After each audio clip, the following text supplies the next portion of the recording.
শিক্ষার্থীদের আন্দোলনের মুখে শেষ পর্যন্ত সরকার ৮ মে ৪৬তম বিসিএস এর লিখিত পরীক্ষার যে সিদ্ধান্তটি তারা নিয়েছিল সেখান থেকে সরে এসেছে এবং পরীক্ষাটি স্থগিত করেছে। এর মধ্য দিয়ে কি জেকে বসা সংকট সমাধান করা সম্ভব? চলুন একটু আলোচনা করা যাক। আলোচনার শুরুতে একটু বিশ্লেষণ করব গত ২-৩ দিন ধরে পিএসসির চেয়ারম্যান এবং সদস্যরা কি বক্তব্য দিয়েছেন। পিএসসির চেয়ারম্যান প্রেস কনফারেন্স করে বলেছেন যে তারা প্রশ্ন ফাঁসের যথেষ্ট প্রমাণ পাননি। অন্যদিকে পিএসসির সদস্য এম সোহেল রহমান বলেছেন যে তারা ধরে নিচ্ছেন যে ১০,০০০ শিক্ষার্থী প্রথম ফলাফলে পাশ করেছিলেন তারা সবাই প্রশ্ন পেয়ে ভর্তি হয়েছেন বা পাশ করেছেন। আর এই কারণে ১০,০০০ শিক্ষার্থীর হক নষ্ট হয়েছে। ফলে আরও ১০,০০০ শিক্ষার্থীকে পেছন থেকে টেনে তুলে তারা একটা সমতা তৈরি করেছেন এবং বৈষম্য দূর করেছেন। আমি বিস্ময়কর এই বক্তব্য শুনে বিস্মিত তো হয়েছি। আমি জানি না আপনারা এটা কিভাবে দেখেছেন। কিন্তু অবাক করা বিষয় হচ্ছে যে আমাদের রাষ্ট্রের সবচাইতে গুরুত্বপূর্ণ প্রতিষ্ঠানগুলোর একটি সাংবিধানিক প্রতিষ্ঠান পিএসসি তার চেয়ারম্যান এবং সদস্যরা এইভাবে চিন্তা করেন। তো এইভাবে চিন্তা করার একটা সমস্যা হচ্ছে, দেখুন, যে কোনো সংস্কারের পূর্ব শর্ত হচ্ছে সংকটটাকে স্বীকার করা। প্রথমে চিহ্নিত করা, তারপরে স্বীকার করা। তাহলে সমাধানের নানা পথ তৈরি হয়। এখন আমাদের করণীয় কি? এই যে পিএসসির চেয়ারম্যান বলছেন যে তারা যথেষ্ট প্রমাণ পাননি, তার মানে কি তারা কিছু প্রমাণ পেয়েছেন? অর্থাৎ আগের কমিশন থেকে এই কমিশনের একটা বড় পার্থক্য হচ্ছে, আগের কমিশনের চেয়ারম্যান বলেছেন যে তারা তদন্ত করে প্রশ্ন ফাঁসের প্রমাণ পাননি, কিন্তু এই চেয়ারম্যান বলছেন যে তারা কিছুটা প্রমাণ পেয়েছেন, যাক কিছুটা অগ্রগতি হয়েছে। তো আসুন আমরা একটু বোঝার চেষ্টা করি যে কত প্রমাণ আসলে যথেষ্ট প্রমাণ, কিংবা প্রশ্ন ফাঁস কতটুকু হলে সেটাকে সহনীয় মাত্রায় বলা যাবে আর কতটুকু হলে সেটাকে সহনীয় বলা যাবে না, সেটা একটু বিশ্লেষণ করি, মানে তাদের কথার সূত্র ধরে। যথেষ্ট প্রমাণ বলতে আসলে কি বোঝানো হয়? দেখুন, আমরা আমাদের রিপোর্টে দুটো অনুসন্ধানী রিপোর্টে দেখিয়েছি যে যারা এই বিসিএস এর প্রশ্ন পেয়েছেন তারা আমাদেরকে স্বীকার করেছেন নিজ মুখে, মাহমুদুল এবং রুবেল, যে তারা ৪৬তম বিসিএস এর প্রশ্ন পরীক্ষার আগের দিন আদাবরের একটা বাসায়, তারা সেটাকে বাসা মনে করেছিলেন, সেখানে পড়েছেন।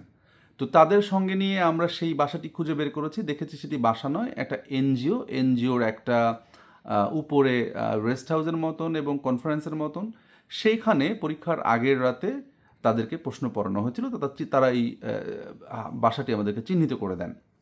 তো সেই এনজিওর এন্ট্রি রেজিস্টার খাতাটিও আমরা জোগাড় করেছি।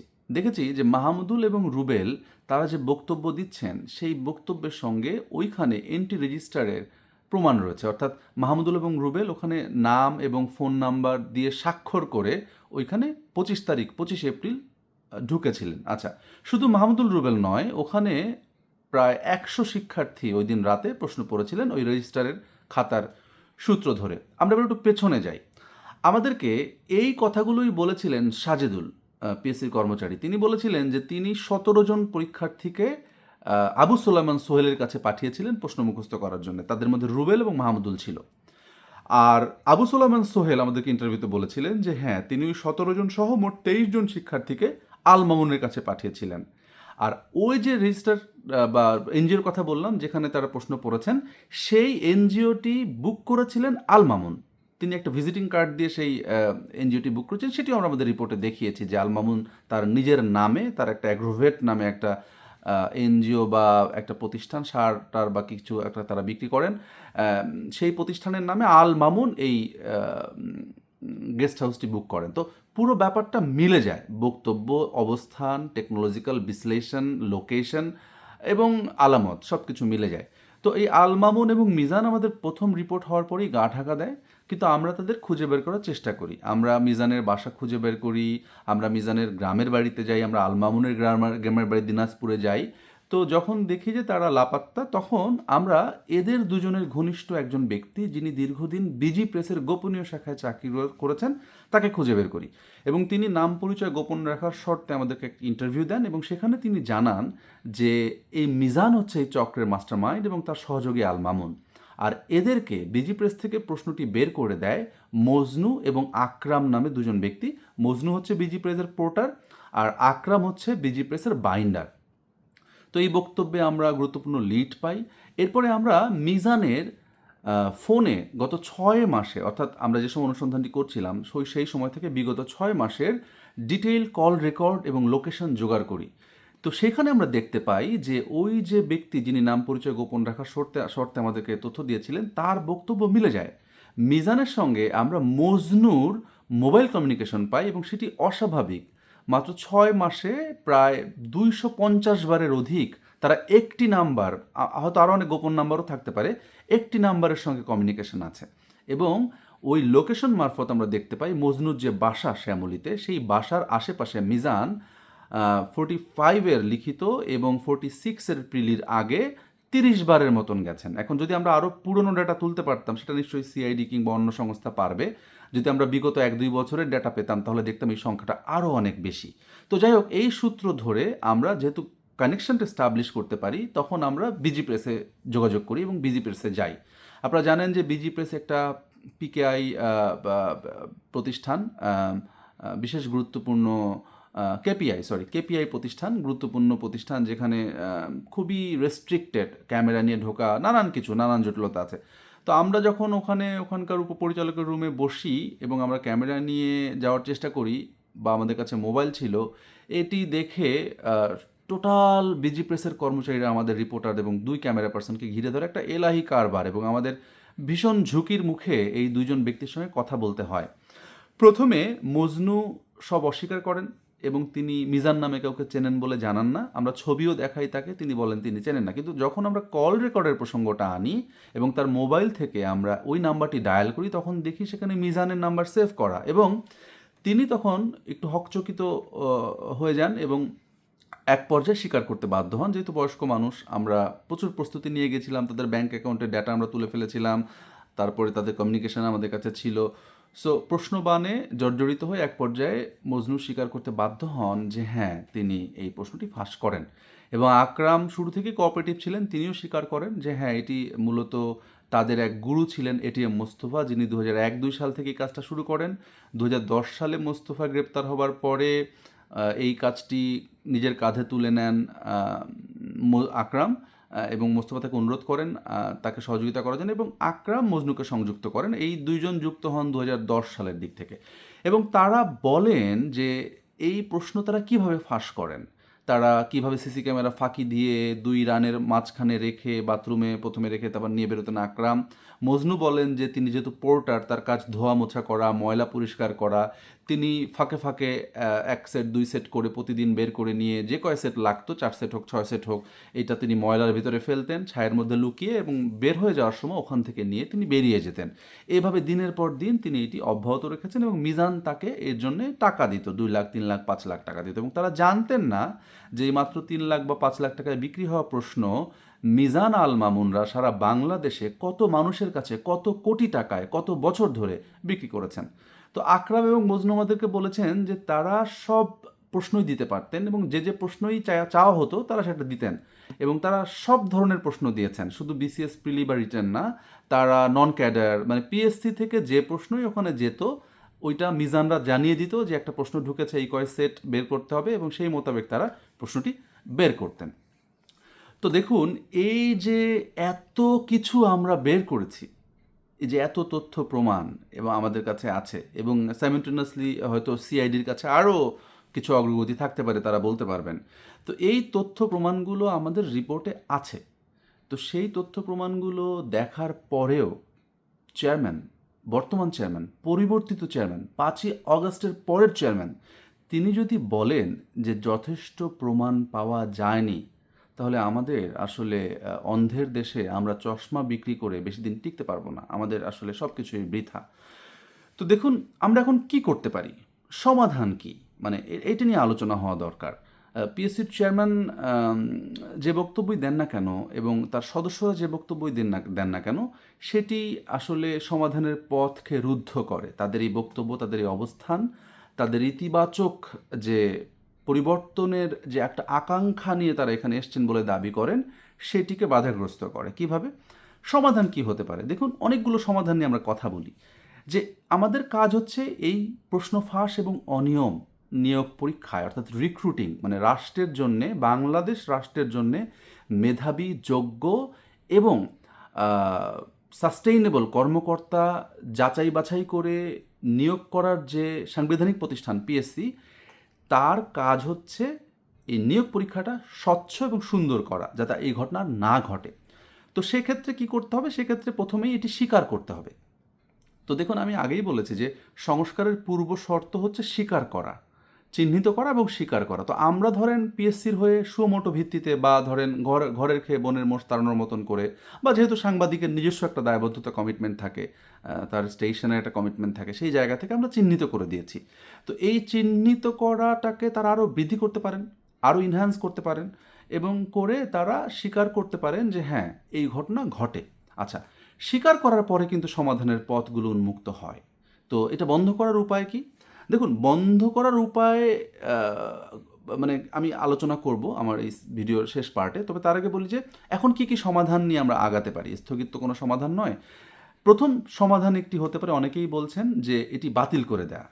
তো এই বাতিল করে দেওয়ার মানে সমাধান অনেকেই বেছে নিয়েছেন এর আগে। ঢাকা বিশ্ববিদ্যালয়কে আমরা বেছে নিতে দেখেছি, বাংলাদেশ ব্যাংককে আমরা বেছে নিতে দেখেছি, আমরা মাওসিকে বেছে নিতে দেখেছি, যে অনুসন্ধানগুলোর সঙ্গে আমরা জড়িত ছিলাম, ঢাকা ইউনিভার্সিটি সহ চ্যানেল 24 আমরা যে প্রশ্নভাষণ অনুসন্ধানগুলো করেছি, সেইগুলোতে আমরা দেখেছি যে পরীক্ষা বাতিল করার ঘটনা আছে, একেবারে বাতিল হয়ে গেল, ফ্রেশ একটা পরীক্ষা নেওয়া হলো, সবাই আবার সমান সুযোগ পেল এবং একটা ভালো পরীক্ষার আয়োজন করা হলো। তো এইটা একটা দিক। আর একটা দিক হচ্ছে যে অনেকেই বলতে পারেন যে এই চক্রের সদস্যদের যারা প্রশ্ন পেয়েছেন, যারা প্রশ্ন পেয়েছেন, তাদের সংখ্যাটা আসলে কত, সংখ্যাটা আমরা জানি না। আমরা একটা গোপন আস্থানাতেই 100 পেয়েছি, এরকম অসংখ্য গোপন আস্থানা থাকতে পারে। যেমন রেলওয়ের নিয়োগ পরীক্ষায় আমরা 6টা গোপন আস্থানার খবর পেয়েছিলাম, যেখানে 6 শতাধিক চাকরি প্রার্থীকে প্রশ্ন পড়ানো হয়েছিল। কিন্তু বিসিএস এর ক্ষেত্রে আমরা একটা খুঁজে পেয়েছি, এবং বাকিগুলো হয়তো আল মামুন এবং মিজানকে পাকড়াও করতে পারলে সিআইডি সেটা বের করতে পারবে। এটা নিশ্চয়ই আইন শৃঙ্খলা রক্ষাকারী বাহিনীর কাজ, কিন্তু গত 9 মাসে তাদের গ্রেপ্তারের কোনো নামগন্ধ নেই। যাই হোক, তো কতজন এটি পেয়েছে আমরা যেহেতু জানি না, আবার সবাই যে জালিয়াত তাও আমরা বলতে পারছি না, এটা ঠিক হবে না। অনেক মেধাবী শিক্ষার্থীরাও এর মধ্যে আছেন। তো এখন এই দুজনের মধ্যে সমন্বয় করার উপায় কি? মানে তাদের তো ক্ষতি হয়ে যাবে, বা তারা আর একটা পরীক্ষায় বসবেন, ওই পরীক্ষাটা ভালো নাও হতে পারে, এরকম অনেক সংকটের জায়গা থাকে। আবার রাষ্ট্রের অনেক অপচয় হওয়ার সম্ভাবনা আছে, অনেক খরচ, সেন্টার পাওয়া, নানান কিছু, যেটা পিএসসি বলার চেষ্টা করেছে।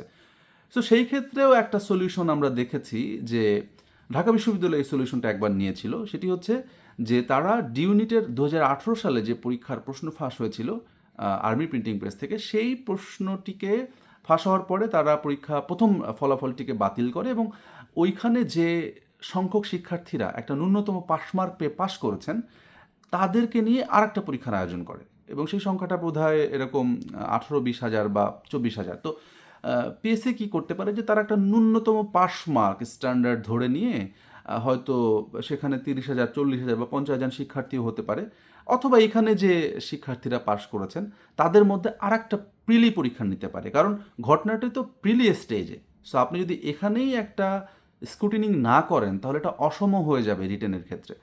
তো এটি একটা সমাধান হতে পারে যে আর একটা নতুন ছোট পরিসরে এবং একটা স্ট্যান্ডার্ড পাস মার্ক ধরে আরও কিছু শিক্ষার্থীকে অংশগ্রহণ করার সুযোগ করে দিয়ে একটা পরীক্ষা নিয়ে একদম যাচাই বাছাই করে জালিয়াতদেরকে বের করে দিয়ে রিটেন পরীক্ষাটা নেওয়া, এটা একটা সমাধান।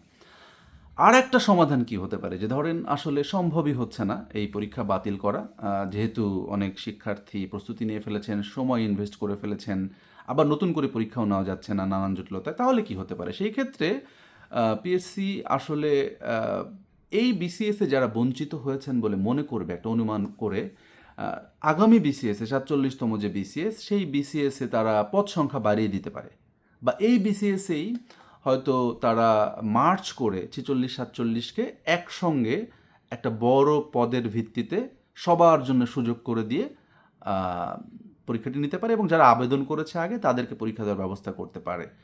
আর যারা ইতিমধ্যে চিহ্নিত তাদেরকে আজীবনের জন্য বহিষ্কার করতে পারে।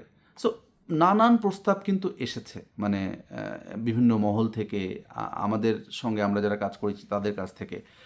এখন এই যে কোন পদ্ধতিটি ভালো হবে সমাধানের, সেটি আসলে কিভাবে নির্ধারণ করা হবে? তো সেই ক্ষেত্রে আমার একটা বক্তব্য হচ্ছে যে দেখুন, পিএসসিতে আপনারা যারা চেয়ারম্যান এবং মেম্বার হিসেবে এসেছেন, তারা কিন্তু এর আগে পিএসসি সম্পর্কে বা পিএসসির ভেতরে থেকে কাজ করেননি, বা বছরের পর বছর ধরে পিএসসিকে নিয়ে অনুসরণ করেননি বা অনুসন্ধান করেননি।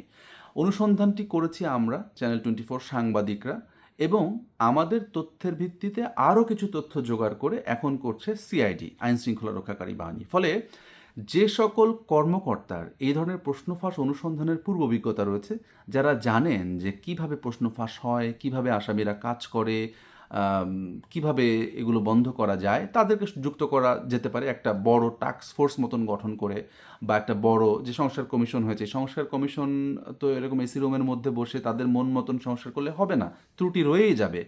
তারা তো জানেন না যে ছিদ্রগুলো আসলে কোথায়, যেহেতু তারা চোখ বন্ধ করে থাকেন, স্বীকার করতে চান না। তো ফলে পুলিশ কর্মকর্তাদেরকে সংযুক্ত করা, যারা এই ঘটনাগুলো নিয়ে কাজ করেন, সাংবাদিকদেরকে ইনক্লুড করা, যারা দীর্ঘদিন এগুলো নিয়ে কাজ করেছেন, লেখালেখি করেছেন, এরকম অনেকেই আছেন, আমি সহ আরও অনেকে আছেন, যারা এই পিএসসি নিয়ে, পিএসসির সংস্কার নিয়ে, প্রশ্ন ফাঁস নিয়ে দীর্ঘদিন ধরে লিখছেন, কাজ করছেন, রিপোর্ট করছেন। এর বাইরে সুশীল সমাজ আছেন, শিক্ষাবিদ আছেন, যারাও পিএসসিকে মনিটরিং করেন। আমি দেখেছি যে টিআইবি একবার একটা পিএসসির প্রশ্ন ফাঁস নিয়ে অনেক বছর আগে একটা বিশদ গবেষণা প্রতিবেদন পাবলিশ করেছিল। সেখানে যারা যুক্ত ছিলেন তাদেরও পিএসসি সম্পর্কে ব্যাপক ধারণা আছে, আইডিয়া আছে, তাদেরকে যুক্ত করা, এবং আন্দোলনরত শিক্ষার্থীদের প্রতিনিধিদেরকে যুক্ত করা, যেহেতু তারাও ফিল্ড থেকে এই সংকটগুলো বোঝেন, জানেন।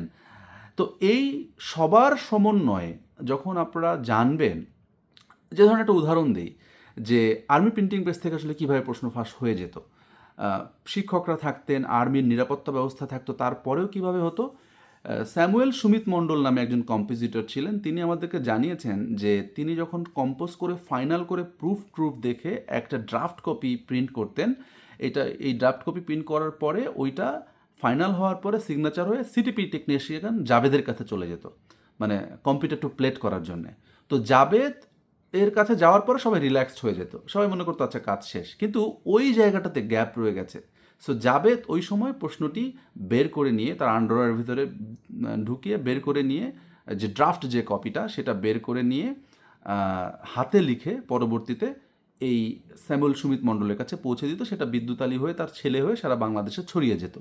তো এই যে দেখেন, আমি অনুসন্ধান করেছি বলেই, আমার টিম অনুসন্ধান করেছে বলেই আমরা জানি যে কিভাবে এই ঘটনাটি ঘটেছে। আবার এই যে বিজি প্রেসের কর্মচারীরা কিভাবে প্রশ্নটা ফাঁস করতেন, সেটাও তো আমরা খুব কাছ থেকে তাদের ইন্টারভিউ করে, তাদের সঙ্গে ঘন্টার পর ঘন্টা আলোচনা করে আমরা বের করেছি।